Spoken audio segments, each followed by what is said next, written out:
Hello world, this is Zan. Today I'm going to be talking about the expander titans I mentioned in the previous guide to titans.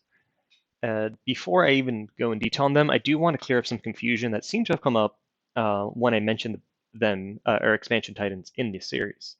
And I want to flat out say, at expansion, and only expansion, monsters are better. The Thrice-Horned Boar, the dragons, the Earth Snakes, Drakon, whatever it is, at expansion and only expansion, those are better. They are significantly safer, they can deal with more threats. They're good to go from turn one. They require little to no finesse. You just kind of throw it at almost anything and it will work. Where Expander Titans are now useful, having said all of that, is they have more value post expansion. And I'm not sure about um, you viewers, but at least for me, post expansion is the majority of the game.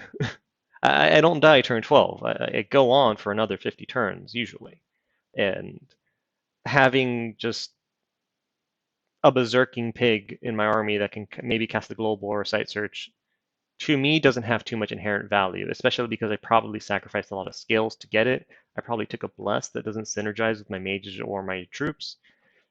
I'm not a fan of the expansion monsters.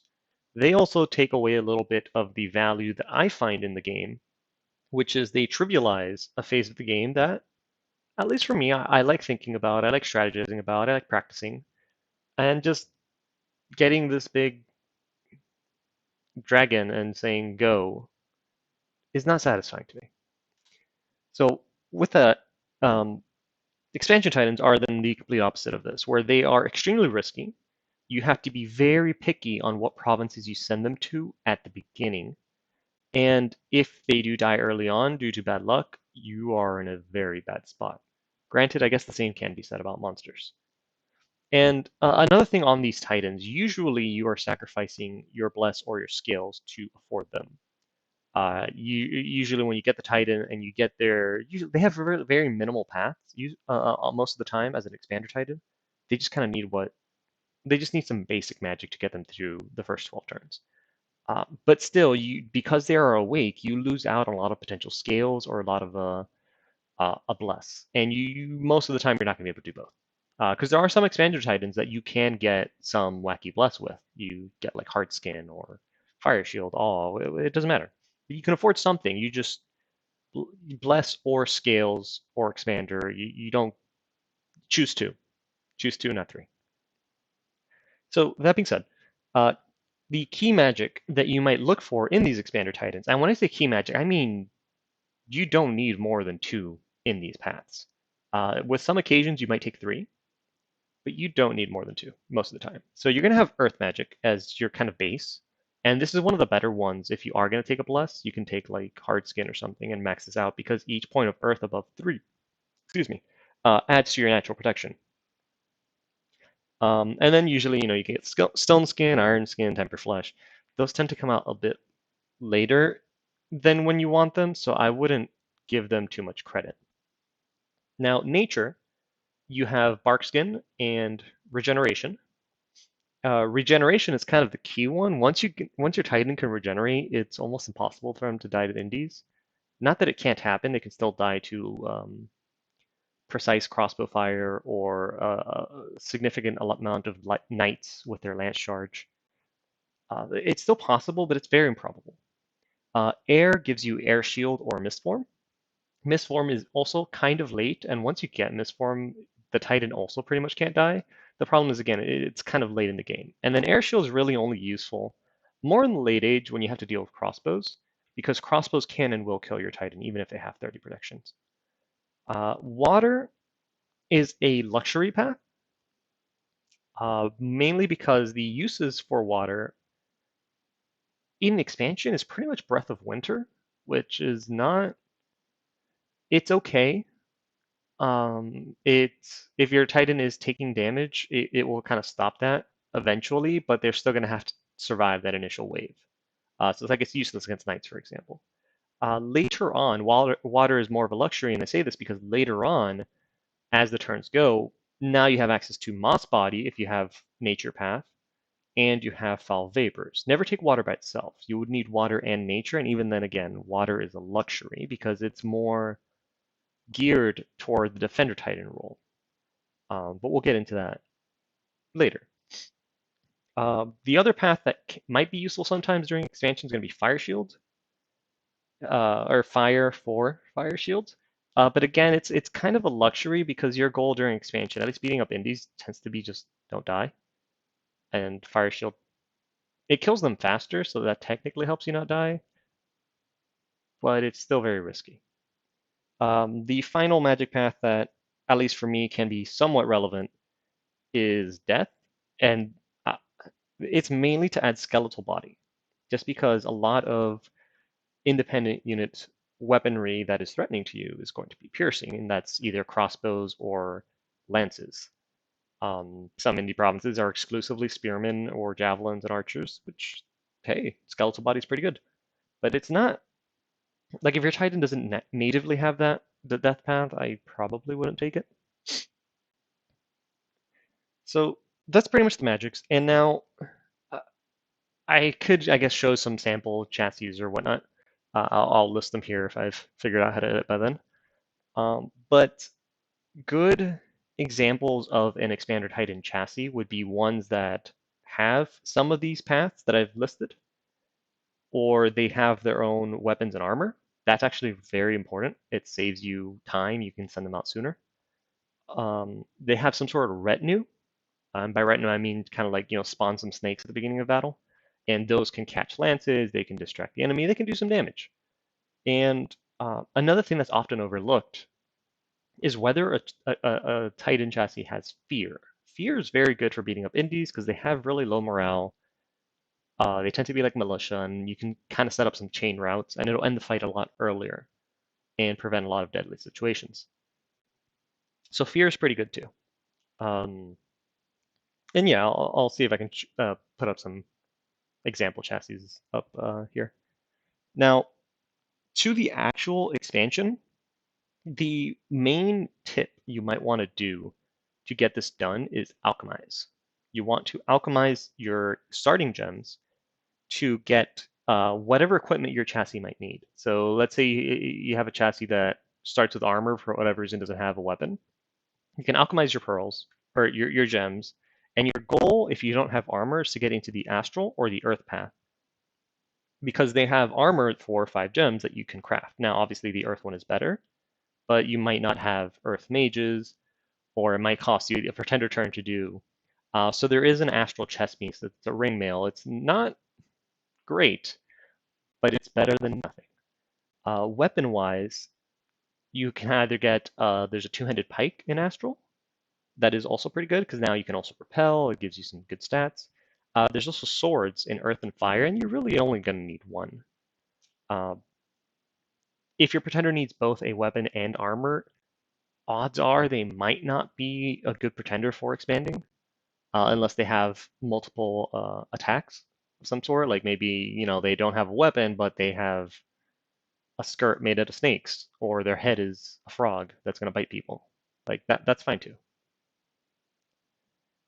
And yeah, just again, generally, you might need to, depending on your Titan, you might need to stay in your capital the first 2 or 3 turns, either researching so you can get your regeneration.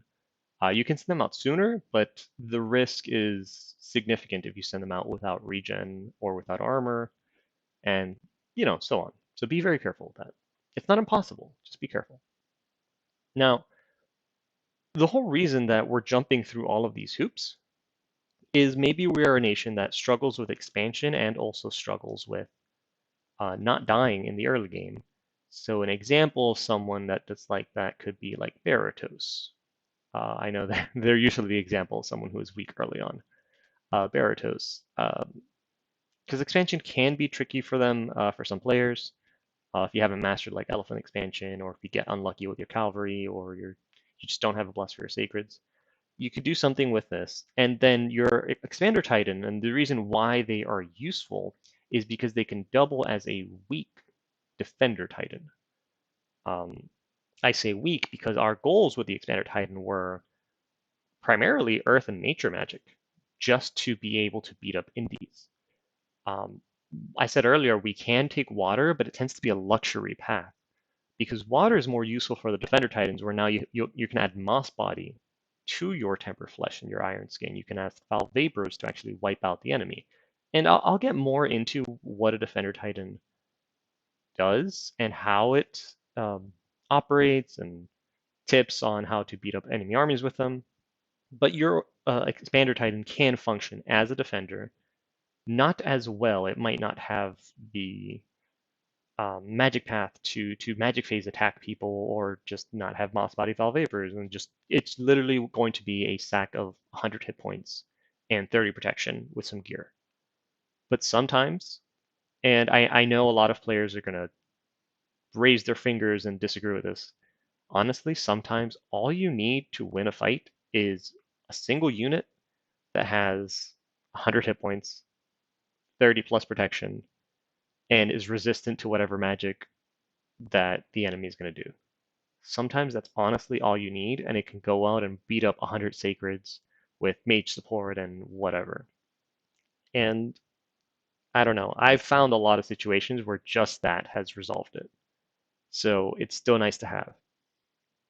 Post expansion, outside of doing that, you can still run them into armies, because not every army early on might have something that can deal with it. Obviously, a single Great Sword of Sharpness is a huge threat to an Expanded Titan relying only on its protection, kind of almost like a monster even. But not everyone's going to have that right out the gate. And not everyone's going to, I mean, maybe people will know you have the Titan, but maybe they don't know that it's there, or maybe they weren't expecting it. Who knows? Outside of that, if you can't send it on a solo operation, you can send it with your army, and it can eat lances, bait ranged fire, just kind of stand in front and tank for the rest of your army, preserve your army strength. And then the final thing, the absolute minimum that your Expander Titan can do, and this kind of ties into the first thing I mentioned, is they can take thrones for you. There's a lot of thrones that if you just disable the method that that throne can kill you with, you can just walk in and take the throne. Like if you run into the throne that has like fire snakes and fire mages and all that crap. Okay, well if you're immune to poison and you're immune to fire damage, and obviously you're going to be fairly resilient to melee attacks with some regeneration, then you can just walk into that throne and beat everything up and you're going to be okay. And this saves you, one, it might get you a throne that you otherwise wouldn't have taken, because maybe you sent your army to the other throne. You can take two thrones at once. Maybe your army's fighting another player. This Titan can just kind of go walk into this throne and take it without a problem. It can then claim the throne for you. Imagine that. You don't have to spend a holy 3. Taking thrones is something that I think is often overlooked in the value of what a nation can do, or even in the strategic thinking of a player. There's a lot of games I've got into, and it's turn 50 or 60, and people still don't have their thrones. They're still independent thrones all over the place. Don't do that. At least if you have an Expander Titan, you have a very free ticket to just walking into a throne and taking it. The only one I guess I might say, like, be extra careful, because this isn't something you think of, is the Skyhawk Springhawk throne that has these with the Zeus guy in it. Zeus sometimes likes to cast weapons of sharpness on the little humans that he's with, so be a little careful if you try to just send high protection and shock resistance into that. Be aware that those little humans might have armor piercing attacks, and that might not go well for you. Other than that, yeah, taking thrones is another thing that your Expander Titan can do for very little investment and very little risk, because really, after you've made it through expansion, after you've solidified that you are not getting rushed, you don't need to be defended by a Titan, your armies can do it now, your mages can do it now. If your Titan dies, it's not that big of a deal. So yeah, that'll be the Expander Titan video. I've recorded this. I'm going to try to edit the video now to add nice pop-ups and something going on in the background. We'll find out if it works. See you guys next time.